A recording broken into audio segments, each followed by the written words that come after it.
આજરોજ સાબરકાંઠા જિલ્લાના ઈડરમાં જય ગોગાજી મહારાજ શ્રી પરમ કૃપાળુ પરમાત્માની અસીમ કૃપાથી તારીખ 24/9/2024 ને મંગળવારના રોજ ગોગાજી ધામ ઈડર મહાવીરનગર સોસાયટીમાં સુંદરકાંડ પાઠનું આયોજન કરવામાં આવ્યું, જેમાં વ્યાસપીઠ પર વક્તા શ્રી કમલેશ બાપુ અંજની સુંદરકાંડ પરિવાર કડિયાદરાના સ્વમુખેથી શ્રોતાગણને સુંદરકાંડ પાઠનું શ્રવણ કરવામાં આવ્યું, જેમાં ગોગાજી સપરિવાર જીવદયા ટીમ ઈડર, ગોગાજી મહિલા મંડળ તથા યુવક મંડળના સભ્યો દ્વારા આયોજિત સુંદરકાંડ પાઠનું અતિ ભવ્યથી ભવ્ય રીતે ઉજવણી કરવામાં આવી। બ્યુરો રિપોર્ટ ગૌતમ નાયક। નમસ્કાર। આજરોજ ભારતીય કિસાન સંઘ ટીમ રાપર તાલુકા દ્વારા વિવિધ મંડળીઓ અને સેવા સહકારી સંઘની મુલાકાતે આવી હતી યુરિયા અને ડીએપીની માહિતી માટે। તો હમણાં આપણે અહીંયા વિવિધ લક્ષી મંડળી મંત્રી શ્રી રતિલાલ કાકા એમને પણ આપણે માહિતી મેળવી કે અત્યારે તાલુકાની અંદર યુરિયા ખાતરની કેવી અછત છે અને ડીએપીની કેવી અછત છે, તો એમના મોઢેથી સાંભળીએ। આજે અમે આવ્યા ત્યારે બહુ મોટી મોટી લાઈનો હતી, તો અમે જોયું ને રતિલાલ કાકાને પૂછ્યું કે આ બધું શું છે, તો કે પૂરતો ખાતર નથી મળતો। એ બાબતમાં લઈને આજે રતિલાલ કાકાની મુલાકાતે આવ્યા છીએ, તો એમને આપણે પૂછીએ કે શું આપની મંડળીની પોઝિશન છે અને ખાતર કેવો પૂરતો મળે છે કે નહીં। શું કહેશો રતિલાલ કાકા આ બાબતમાં?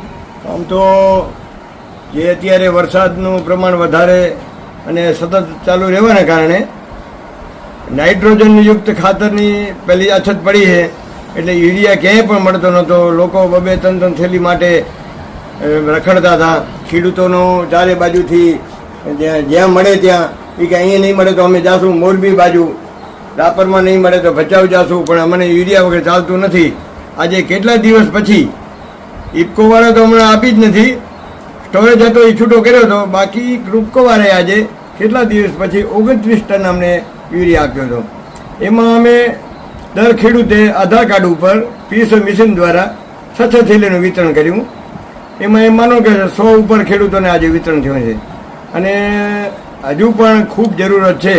તો આ જે યુરિયા વિતરણ કરતી જે નાઇટ્રોજનયુક્ત ખાતર છે એ વિતરણ કરતી કંપનીઓને હવે આ બાજુ રાપર તાલુકામાં ખાસ કરીને જે વરસાદ ઘણો છે અને કેનાલ આધારિત ખેતી છે એના કારણે યુરિયાનું કાકા અહીંયા હું આપને રોકું છું।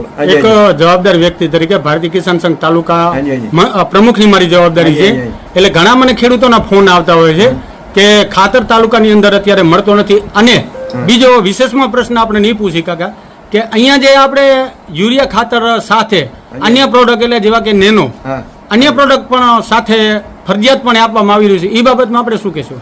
હાજી, એક વાત બીજી છે કે નેનો ફરજિયાત ખરેખર નથી અને ખરેખર આપી શકતા પણ નથી। કંઈ પણ આ ભારતીય બંધારણમાં નિયમ છે કે ફરજિયાત કાંઈ ના આપી શકાય, પરંતુ નેનો યુરિયા અને નેનો ડીએપી જે ખેડૂત પોતે સ્વયં ભૂલી જાય તો એના માટે અત્યારે છૂટ છે અને અમુક ખેડૂતો એનો પ્રયોગ પણ કરે છે। અમારી એક બીજી માંગ છે કે 18 કે 19 જે સહકારી મંડળીઓ વિતરિત કરે છે એ જગ્યાએ કંપનીવાળા પોતે એટલે કે જે જવાબદાર અધિકારી છે એ જો ડેમો કરે અને એનું રિઝલ્ટ 5 દી 4 દી જેટલા કલાકમાં એનું રિઝલ્ટ મળવાનું હોય એ રિઝલ્ટ જો ખેડૂતોને મળે તો ઓટોમેટિક ખેડૂતોને એનો લેશે। હા, એ જ પ્રશ્ન છે, એ જ પ્રશ્ન આવે। એટલે આમાં ખરેખર હું એમ માનું છું ત્યાં સુધી કે આની સરકારને અને કંપનીઓને સ્પષ્ટતા કરવી જોઈએ કે નેનો ભલે સરકારમાંની આપણે માનીએ છીએ કે એ પણ યુરિયા ખાતર જ છે, તો ફરજિયાત તો કોઈ ભારતના બંધારણમાં એવું તો છે નહીં ને કે ફરજિયાત આપણે કોઈ પણ ગ્રાહક હોય કે ખેડૂત હોય કોઈને આપણે ફરજિયાત આપી નથી શકતા। બિલકુલ નહીં આપી શકાય। તો અત્યારે કંપનીઓ એમ કેમ કહે છે કે તમે ફરજિયાતપણે આ પ્રોડક્ટ લેશો તો જ ખાતર આપવામાં આવશે? એ અમને એવું કહે છે, બરોબર, પણ અમે ખેડૂતોને આપી શકતા નથી પહેલી વાત। જી જી જી જી। તો મારી પાસે ત્યારે પેટીઓ પડી જ છે, બરોબર, મારી પાસે છે સ્ટોક, જી, અમે નથી આપી શકતા અને આપતા પણ નથી। જી જી।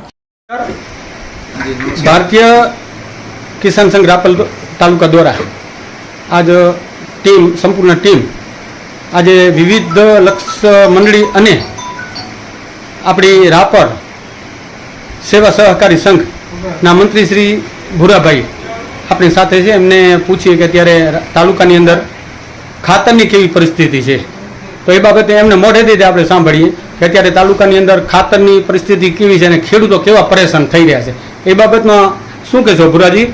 અત્યારે ખાતર ઉપરથી ધીમી સપ્લાય છે અને ખાતર આવે એ પ્રમાણે સપ્લાય જે પ્રમાણે આવે એ પ્રમાણે ખેડૂતોને આપણે સરકારશ્રીના નિયમ મુજબ આધાર કાર્ડથી ફિંગરપ્રિન્ટ લઈ અને 3 થેલી ખેડૂતોને અત્યારે આપણે વિતરણ કરીએ છીએ. જી.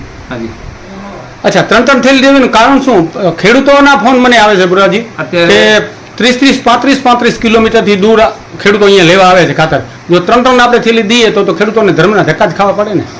અત્યારે એવું છે કુંભાભાઈ કે ઉપરથી ખાતર જે આવે એક ગાડી અમારે આજે આવી જી. હતી અને ખેડૂતોનો વરસાદ ને વધુ છે અને ખાતર બધા ખેડૂતોને જરૂર છે, તો આપણે વધુમાં વધુ ખેડૂતોને ખાતર પહોંચે એ રીતના આપણા પ્રયત્નો છે. અચ્છા, અત્યારે આપણે તાલુકાની અંદરથી આપણે ડિમાન્ડ કેટલી કરી હતી ખાતરની? આપણે યુરિયા અને ડીએપી ને બેને વિગતવાર જરા સપ્ટેમ્બર મહિનાની અંદાજિત આપણી યુરિયાની તાલુકા સંઘ અને બધી મંડળીઓની 4,000 ઉપર યુરિયા અને 3,900 4,000 ટન ડીએપીની ડિમાન્ડ મૂકી. એ ત્યારે કોતો આવવાનું ચાલુ થઈ ગયો? હા, ધીમે ધીમે સપ્લાય ચાલુ થયું. અચ્છા, તો અછત ક્યાં આવીને ઊભી રહી? અછત તો અત્યારે શું વરસાદ ઘણો છે અને આ યુરિયાનો ઉપર પાકને જરૂર છે નાઇટ્રોજનની. એટલે ટૂંકમાં આપણે એક કહેવા જઈએ ખાતર તો પૂરતો નથી જ મળતો. એ તો 100% તમે પણ સ્વીકારો છો, હું પણ સ્વીકારું છું. ખાતર ખેડૂતોને પૂરતો તો નથી જ મળતો, બરોબર. હવે બીજી વાત એ કરું કે હમણાં જે પરિપત્ર સરકાર જાહેર કર્યો કે અન્ય પ્રોડક્ટ યુરિયા ખાતર હોય, ડીએપી ખાતર, એની સાથે તમે અન્ય પ્રોડક્ટ આ જે નેનો ગાયેલા રે વાછરડો આપણે કઈ એવી આપણી વાગડ ભાષામાં કહીએ, એ આપણને સુપ્રત કરે છે. તો એ બાબતને લઈને શું કરશો? કંપનીઓ તમારી ઉપર એવું પ્રેશર કરે છે કે ના નેનો વેચવો જ પડશે, એ બાબતને લઈને શું કહેશો? એટલે એ રીતે આપણને કંપનીઓ ઉપરથી કહે છે કે ભાઈ અમે તમને દઈએ છીએ પણ તમે ફરજિયાત દે એવું નથી. બરોબર. તો તમે એમ નહીં, તમે તો યુરિયા ખાતર શું કહેવાય કે બોટલ ફરજિયાત દો છો ને કે ખાતર નથી દેતા ને? ખેડૂતોને એવા મને ફોન આવે. હા, ખાતર બરોબર. એટલે આ બાબતમાં સરકારે પરિપત્ર જાહેર કર્યો છે, છતાં આવી કંપનીની મનમાની તો ના જ ચાલે ને. સરકાર શ્રીનું શું આપણે ઉપર વાત કરીએ તો ઉપરથી એલોકેશન નું કહે છે કે ભાઈ અત્યારે એ રીતે એલોકેશન ઉપર એ રીતે છે કે નેનો યુરિયા દાણેદાર યુરિયા સાથે લિક્વિડ નું એલોકેશન છે. અચ્છા, બીજી બાબતમાં એક આપને પૂછું કે કદાચ આ વૈજ્ઞાનિક ઢબે જે અત્યારે લિક્વિડ નેનો આવ્યું, બરોબર, એ સરકાર એમ કહે છે કે યુરિયા ખાતર જ છે. તો આના આપણે એમ માનીએ કે ડેમા કરે અને ખેડૂતોને બતાવે એનું રિઝલ્ટ કે ખરેખર આ યુરિયા ખાતર જ છે. તો આ ખાતર નેનો રહ્યું ખેડૂતોને જો સમજાવે અને એને ખેડૂતોને રિઝલ્ટ મળે તો ખેડૂતો પણ આપણે પણ એને સમજાવી શકીએ કે ભાઈ આ જમીન બગાડતું નથી એવું સરકારનું કેવું એવું છે અને કંપનીઓનો વૈજ્ઞાનિક એવો કહે છે કે આ ખાતર છે. તો આ બાબતને લઈને ડેમા કર્યા વગર માર્કેટિંગ કરવી એ પણ યોગ્ય નથી ને? પહેલું ડેમા તો કરવો જોઈએ બુરાજી. એ તમારું સૂચન એકદમ યોગ્ય છે કે ભાઈ આપણે આ જે દાણેદાર યુરિયા છે એનો ઉપયોગથી જમીન, હવા અને પાણી એ ત્રણેય પ્રદૂષિત થાય છે અને જીવસૃષ્ટિના સ્વાસ્થ્ય ઉપર પણ એની અસર થઈ છે.